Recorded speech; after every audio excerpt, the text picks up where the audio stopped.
My high school crush turned out to be a vampire. Those eyes. How could I not know them so well when they were all I had thought about these past months? And yet not recognize them now. They didn't look like the warm, mysterious ones that used to hold mine across the school hallways. They didn't look like home anymore. The soft dreaminess of their black depths were gone. Now, they glowed red, bloodshot, hungry. I shouldn't have been there. I knew I shouldn't have followed Giovanni after he slipped away from the party. He said he needed air, but something in his voice felt off. And me, being the hopeless fool that I am, decided to see if he was okay. I wasn't prepared for this. My feet froze the second I stepped into the dark alley behind the old school building. There he was, hunched over someone slumped against the wall. At first I thought they were fighting, but then I saw it. Giovanni's mouth was on their neck, and there was blood, so much blood. I wanted to scream, to shout, to do anything, but I couldn't move. My brain kept telling me this couldn't be real. It was a prank, right? Some twisted Halloween joke? But the sounds, the sickening slurp, the gurgling moan from the victim, they weren't fake. And then he turned around. That's when I saw his face. His sharp features were streaked with red, his lips glistening with blood. His pupils were blown wide, his expression wild. He didn't look like the Giovanni I knew. The boy who smiled softly at me when I made awkward jokes, who stayed late after class just to walk me home. "Charlie," he whispered, his voice a mix of surprise and something darker. That was it. My body kicked into gear and I stumbled back, tripping over my own feet. I barely caught myself before running. "Wait!" Giovanni called, his voice almost pleading. But I didn't stop. I couldn't, because now I knew the truth. Giovanni wasn't just mysterious or perfect or unreal. He wasn't human. Flashback. About 8 months ago. I remember the first time I saw Giovanni. It was just like any other day. Another class, another boring lecture. I didn't expect anything to change, but then he walked in. The door creaked open and the entire room seemed to pause for a second. I looked up from my notebook, half expecting some kind of new student who'd be awkward and out of place. But then, there he was. Giovanni. Tall, broad shoulders, his dark hair falling perfectly over his sharp features. His skin looked almost pale under the fluorescent lights, like he didn't quite belong under them.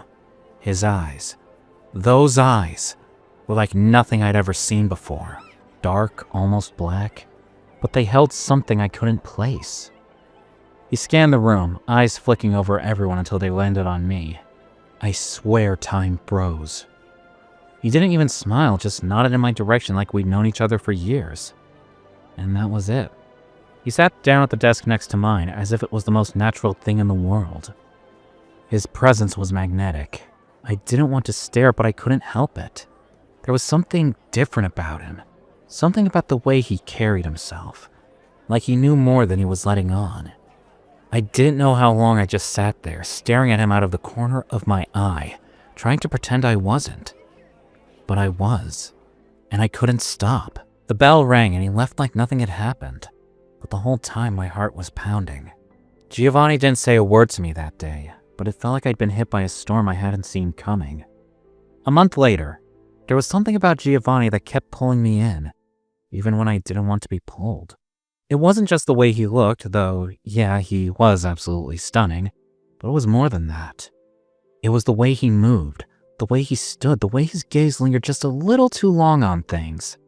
His whole presence was intense, like he wasn't really here. Every time I saw him, whether in class or just passing by in the hall, I could feel it. This pull, like I was being drawn into his orbit. And I hated it, but at the same time I couldn't stop myself from getting closer. I'd see him leaning against lockers, always alone, his dark eyes scanning the crowd. Never talking to anyone, never laughing with friends like most guys. He didn't belong. He was too other for this place. Once I spotted him leaning against the lockers during lunch, his arms crossed, eyes scanning the crowd. He looked so untouchable, like he was watching everyone but wasn't part of it. I gathered my courage and approached. Hey, Giovanni, I said, trying to sound casual. He looked at me, his gaze sharp and unreadable. Charlie, you don't eat lunch? I asked, nodding at the empty space beside him. He smirked. Not hungry. Ever? I teased. Rarely, he replied. And the way he said it made me think he wasn't talking about cafeteria food. You're kind of a mystery, you know that? I said, half joking. And you're kind of curious, he countered, his voice smooth and low. Is that a bad thing? His smirk widened. Not at all. But curiosity has a way of leading people to places they didn't plan to go. His words hung in the air, and for a moment I forgot how to respond. He pushed off the lockers and walked away, leaving me with more questions than answers. 2 weeks later. It was after school, and I was fumbling with my car keys when his voice stopped me. Charlie. I turned and saw Giovanni standing under the old oak tree near the lot. His black jacket made him look like a shadow come to life. Oh, hey, I said, trying to act normal even though my heart was racing. Do you always look so lost in thought? He asked, a teasing smile playing on his lips. I shrugged. Depends on the day. He stepped closer, his movements smooth, almost predatory. And today? I guess I'm trying to figure you out, I admitted before I could stop myself. Figure me out? His eyebrows raised, amused. What makes you think there's anything to figure out? You don't exactly scream open book, I said. He laughed softly, a sound that was both genuine and unsettling. Fair enough, but maybe it's better that way. Why? Some things, he said, his voice dropping, are more interesting when they stay mysterious.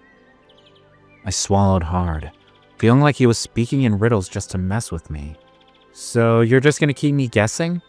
He tilted his head, his dark eyes locking on mine. Maybe. Or maybe I'll let you in. Someday. Cryptic much? I muttered, but I couldn't help the small smile tugging at my lips. He smirked, stepping back. See you tomorrow, Charlie. And just like that, he was gone, leaving me standing there, wondering what the hell I'd just gotten myself into. 2 months later. It started with the little things. Forget your pen again? Giovanni's voice came from behind me during class. I turned to find him holding out a sleek black pen, his smirk as effortless as always. Yeah, thanks, I mumbled, taking it from him. Our fingers brushed for a second, and my brain short-circuited. You might want to invest in a pencil case, he teased, his eyes lingering on mine just a little too long. Yeah, or I'll just keep borrowing from you, I shot back, trying to sound casual. He chuckled. The sound soft but warm, and I felt my stomach flip. It was how he always found a reason to sit next to me in class, even when there were open seats everywhere else. How he'd pop up in the library claiming he just happened to be there. Like yesterday, I was sitting by the window trying to finish some homework when Giovanni appeared out of nowhere. Busy, he asked, sliding into the chair across from mine. Just trying to figure out calculus, I said, glancing up at him. Let me guess, you're overthinking it. I raised an eyebrow. You know calculus now? I know a lot of things, he replied, leaning forward slightly. His eyes locked on mine, and I felt that familiar pull, the one that made me forget whatever I was supposed to be doing. Moments like these were becoming routine. Every time he looked at me, it felt like I was the only person in the world. Every time he spoke, his words felt heavier, more meaningful than they probably were. I was falling. Hard. A month later. So, Giovanni said, leaning back against the old oak tree where he usually hung out after school. Tell me about your family. I frowned, caught off guard.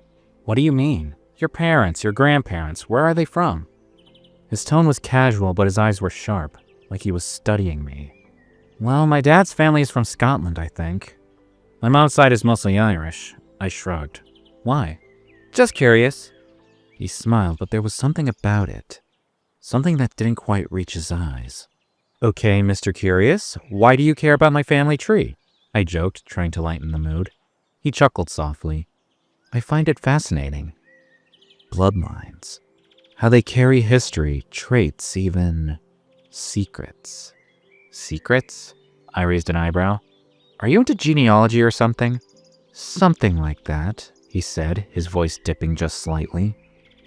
Do you know much about your ancestors? Any stories passed down? I shook my head. Not really. My grandma used to talk about some great-whatever grandfather who was a knight or something, but that's about it. His gaze didn't waver. A knight? Yeah, or maybe a lord. I don't know, she loved to embellish stuff. One time she also mentioned him to be a cursenik. So what can I say? I chuckled. For a moment he didn't say anything, just stared at me like he was piecing something together. What? I finally asked, feeling a little self-conscious under his intense gaze. Nothing, he said quickly, flashing a smile. It's just... interesting. You're interesting. Okay, now you're officially weirding me out, I said, laughing nervously. Sorry, he said, though he didn't sound sorry at all. I guess I just like knowing what makes people... special. I didn't know what to say to that. Giovanni had a way of making even the simplest conversations feel heavy, like there was always something he wasn't telling me. And part of me wanted to know exactly what it was. 2 months later, I had been falling hard for Giovanni, but was still nowhere close to figuring out if he felt the same. He had this whole air of mystery around him, never letting me figure it out. One day we were sitting on the bleachers after school, watching the empty field as the sun dipped below the horizon. Giovanni had insisted we stay just a little longer after everyone else left, and I wasn't about to argue. So, I said, breaking the comfortable silence, what's with you, Giovanni? He turned to me, one eyebrow raised. What's with me? You're... I don't know. Different. Different how? He asked, smirking like he already knew the answer but wanted me to say it. I sighed. You're impossible to figure out. 1 minute you're all mysterious and broody, and the next you're... like this. Like what? Like... I trailed off, realizing I was staring at his lips. I quickly looked away, heat creeping up my neck. Forget it. Charlie. His voice was low, soft, and it made my heart race. I turned back and he was closer than I expected, his dark eyes locking onto mine. Why do you keep trying to figure me out? He asked. Why do you keep making it so hard? I shot back, my voice quieter than I intended. His gaze dropped to my lips, just for a second, and my breath caught. You don't know what you're asking for, he said, his voice barely above a whisper. Maybe I do, I said, surprising even myself. His jaw tightened, and he leaned back, breaking the moment. This, whatever this is, it can't happen. Why not? I asked, my chest tightening. Because it's not safe, he said, his voice clipped. Safe? What does that even mean? He stood abruptly, running a hand through his hair. Charlie, you don't understand. Then make me understand, I said, standing too. For a moment, I thought he might say something, but then he just shook his head. I can't. And then he walked away, leaving me standing there, torn between frustration and the undeniable pull I felt toward him. 3 weeks later. Since the day of my grand rejection, I had been keeping to myself, talking as less to him as I could. I'd be lying if I said I didn't think about him, because the truth was, Giovanni was all I thought of these days. But he had already made it clear that nothing could happen between us, despite the chemistry I felt from him too, so why bother brooding around? But then it happened late one evening, in the quiet of the library. The school was nearly empty. The only sound was the soft rustling of pages as Giovanni and I sat across from each other. You're unusually quiet tonight, I said, watching him as he stared at the book in front of him but didn't seem to read a word. Am I? He asked, glancing up with a small, almost shy smile. Yeah, usually you're full of cryptic one-liners by now. He chuckled softly, closing the book and leaning back in his chair. Maybe I've run out of things to say. Doubt it, I said, pouting. You're full of mysteries, Giovanni. It's part of your charm. His smile faltered, and for a moment he just looked at me, his eyes darker than usual. You shouldn't say things like that. Why not? Because you don't realize what you're doing to me, he said, his voice so quiet I almost didn't hear it. I swallowed hard, the tension between us suddenly thick enough to cut. Maybe I do. He stood abruptly, the chair scraping against the floor. Charlie, this isn't... Stop, I said, standing too. Stop pushing me away. He looked at me, his expression torn, conflicted. You don't know what you're asking for. I know exactly what I'm asking for, I said, stepping closer. You're the one who's scared, not me. His jaw tightened, and for a moment, I thought he might walk away again. But then he reached out, his hand brushing against my cheek. "Charlie," he whispered, his voice barely holding together. I leaned in, and he didn't pull away. Our lips met, and it was like the world stopped spinning. His kiss was gentle at first, hesitant, but then it deepened, and I could feel everything he'd been holding back. When we finally broke apart, he rested his forehead against mine. "This changes everything," he said softly. "Good," I whispered, "because I don't want to pretend anymore." Neither did he, and from that moment, we weren't just Charlie and Giovanni anymore. We were us. 2 months later, the house was packed with people, the music loud enough to make my chest vibrate. Giovanni and I stood by the refreshment table, and of course he wasn't eating. I never saw the guy eat. Wonder how he was alive. Nonetheless, for once, I wasn't feeling out of place. Maybe it was because of him. His hand resting lightly on my back, his presence making everything feel less awkward. "You're really not into parties, are you?" I teased, nudging him gently. He smirked, his usual cool demeanor intact. Not my scene. "Yeah, I noticed," I said, laughing. "But you came anyway." "You asked," he said simply, as if that explained everything. And maybe it did. We spent the night talking, laughing at people's ridiculous dance moves and him feeding me bites of the surprisingly good chocolate cake someone had brought. For the first time, it felt normal, like we were just two guys figuring this out together. But then, as the night went on, Giovanni started to change. It was subtle at first. He grew quieter, his responses clipped. His grip on the edge of the table tightened, knuckles white. "Hey, are you okay?" I asked, leaning in close so he could hear me over the music. "I'm fine," he said quickly, his eyes avoiding mine. "Giovanni, I just need some air," he interrupted, already stepping away. "I'll be back in a minute." I watched him disappear through the doors, my stomach twisting. Something wasn't right. After a few minutes, I couldn't ignore the nagging feeling anymore. I slipped outside, following the faint sound of footsteps around the corner. "Giovanni?" I called, my voice hesitant. That's when I saw him. He was in the alley behind the school, crashed over someone slumped against the wall. At first I thought they were hurt, but then I saw the blood. His mouth was on their neck, crimson dripping down his chin. Those eyes. How could I not know them so well when they were all I'd thought about these past months? And yet not recognize them now. They didn't look like home anymore. They glowed red, bloodshot, hungry. He turned his face, a mixture of shock and something darker. "Charlie." I stumbled back, my heart racing. This wasn't the Giovanni I knew. "Wait!" he called, stepping toward me. But I bolted, because now I knew. Giovanni wasn't human. Flashback ends. The next day, I locked the door to my room and shoved a chair against it. Even though I knew it wouldn't make much difference if Giovanni wanted to come in, my body still trembled, the images from last night replaying in my head on a loop. Blood, those glowing red eyes, and the way he looked at me like I was something else entirely. I hadn't moved in hours, just lying there, staring at the ceiling, my mind stuck between disbelief and terror. Occasionally I'd cry, tears of confusion, fear, heartbreak. How could he do this to me? How could I have been so blind? Then it hit me. The questions Giovanni had asked about my family, my ancestors, my bloodline. At the time I shrugged them off as weird, but now they felt significant. He's been digging for something. Something about me. I sat up, my heart racing again, but for a different reason. I reached under my bed and pulled out the old wooden box where I kept my great-great-grandfather's journals. I loved reading them as a kid. Stories of adventure, strange events, and his life as a traveler. But now I realized I hadn't read all of them. Fingers trembling, I flipped through the faded pages, scanning his looping handwriting. It was just as I remembered. Tales of journeys through Europe, encounters with strange people, and... I froze.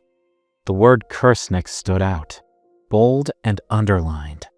I squinted, reading on. Our family bloodline is unique, the entry said. Passed down through generations, tied to the mystical.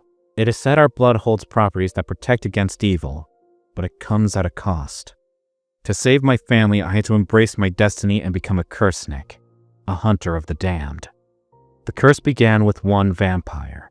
cursed to walk the earth, bound to our time, forever seeking salvation through our blood. My chest tightened as I flipped the page, and that's when I saw it.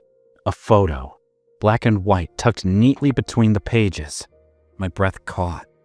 It was Giovanni. He looked exactly the same. Sharp features, dark hair, piercing eyes. The photo was dated centuries ago.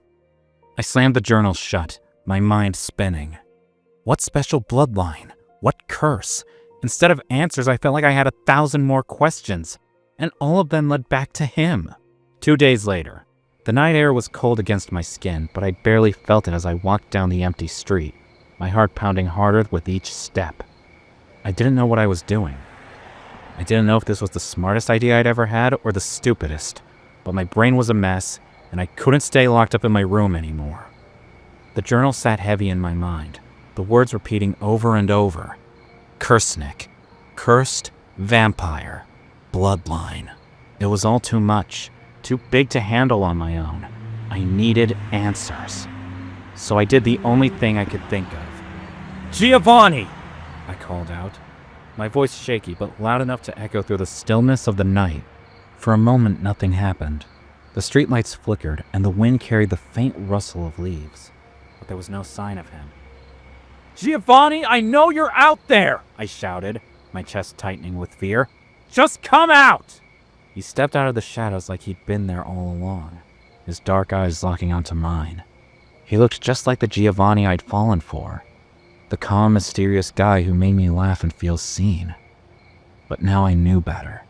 Charlie, he said softly, taking a step closer. No, I interrupted, holding up my hand. Don't try to explain or lie or whatever it is you were going to do. His expression faltered, his brows knitting together in confusion. I took a deep breath, my voice steadier than I expected. What kind of curse do you have? His eyes widened, his body going still as stone. How do you know about that? It doesn't matter, I said, my tone firm. Just tell me the truth, all of it. He hesitated for a long moment, his sharp features unreadable. Then he nodded. Okay. But before I could blink, he was in front of me. And the next second, everything was a blur. The wind rushed past me, the ground disappearing beneath my feet as he swooped me into his arms. My stomach flipped, my vision spinning, and it felt like we were flying. Giovanni! I shouted, clinging to him. Hold on, he said, his voice calm despite the chaos. And then the world went dark. Half an hour later, the second we stopped, I stumbled out of Giovanni's arms, clutching my stomach. My legs felt like jelly and I was this close to throwing up. You okay? Giovanni asked, placing a hand on my shoulder.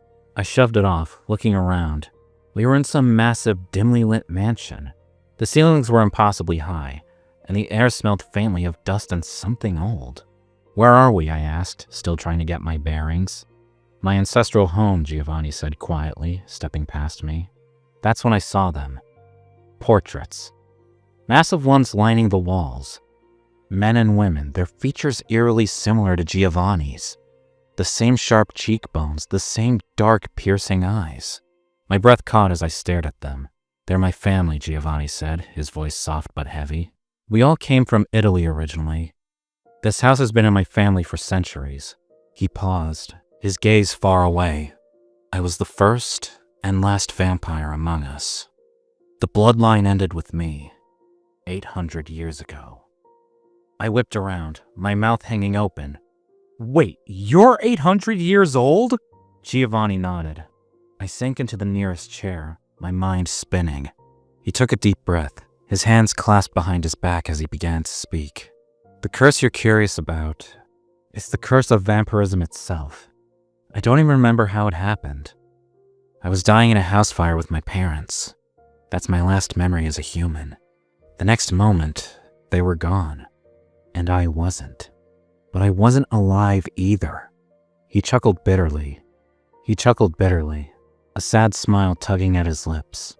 At first, I didn't know what I was. I was terrified of my reflection for years. But with time, I learned to control my hunger and tried to live as normally as I could. It wasn't easy. He hesitated, his eyes darkening. Then, 500 years later, I learned about your bloodline, about what it can do. I leaned forward, my throat dry. What does it do? It has properties that can undo vampirism, bring us back to life. But there's a cost. We'd only have half of whatever time we had left as humans. I stared at him, horrified. So, you got close to me for my blood. Giovanni's knees hit the ground before I could even process it. He looked up at me, his expression raw. Yes, at first, but Charlie, believe me. I didn't realize when you grew on me, when you became the most precious thing in my life. I didn't realize when I fell in love with you. Tears blurred my vision, but I didn't look away. How can I trust you? Giovanni reached into his coat and pulled something out. A wooden nail. I blinked. What is that? The only thing that can kill me, he said, his voice steady. Drive it through my heart and burn me. If you can't trust me, then end it. Because, Charlie, you already have my heart and soul. I wouldn't mind if you took my life too. The nail clattered to the floor as I flung it away and threw my arms around him. Tears streamed down my face as I whispered, I must be the stupidest human alive, but I can't. I can't kill you. I love you, Giovanni. He froze for a moment before wrapping me in his arms. I love you too, he said softly. And then he kissed me, and for the first time I felt like everything just might be okay. Conclusion. Life has been anything but common since that night. How could it be, dating a vampire? It wasn't always easy, but it definitely came with perks. Half the grocery budget went untouched, and anytime I wanted, I could experience the thrill of flying at inhuman speed. These past few years with Giovanni have been bliss. He taught me so much about his life, my bloodline, and the history he's witnessed. It fascinated me so much that I jokingly suggested he become a history professor, and he actually did. I'd always wondered if there were others like him and why they hadn't come from my blood. Giovanni explained that while others exist, mostly in Central Europe, they've grown used to their existence and don't desire to reverse it. After 17 years together, we got married. It was the best day of my life. That night, I made a choice. I let him have my blood. He was scared, but there was no one else I trusted more with my life than him. So now, I and my very human husband are ready for the next adventure. We're looking to adopt a baby and spend the rest of our days together as a family. With him by my side, forever doesn't feel long enough. The end. Do you believe love can change people? Thanks for watching. Consider subscribing to become a part of our Rainbow Force and stay wholesome.